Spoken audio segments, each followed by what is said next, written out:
আমাদের ৩ তলায় যে নতুন লাইটটা লাগানো হয়েছে তার সাথে মিউজিকও বাজে, আর সেই জন্যই তোজো এত ডান্স করছে।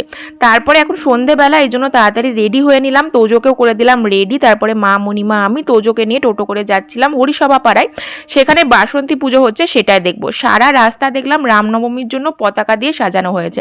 আমাদের ছোটবেলায় এরকমভাবে রামনবমী পালন হতো কিনা মনে নেই, এখন তো ভীষণ উৎসব করে পালন হয়। এখানে দেখো মূর্তিটা কি সুন্দর হয়েছে, একদম ফাঁকা ছিল, সুন্দর করে আমরা প্রণাম করলাম। শিব মন্দির এটা, আসলে শিব আর নারায়ণ মন্দির, সেখানেও আমরা প্রণাম করলাম। তারপরে চলে এসেছিলাম মামার বাড়িতে। এখানে আসলে তোজো ভীষণ ভালোবাসে, তোজো শুধুই বলে বড়মার বাড়ি যাব, কারণ এখানে গৌরী থাকে, তার সাথে খেলতেও ভালোবাসে। মামার বাড়ি এলেই ছোটবেলা থেকে আমরা জানতাম বিকেল বেলায় একটা মুড়ির আসর বসতো, সেটা এখনো আমরা বজায় রেখেছি।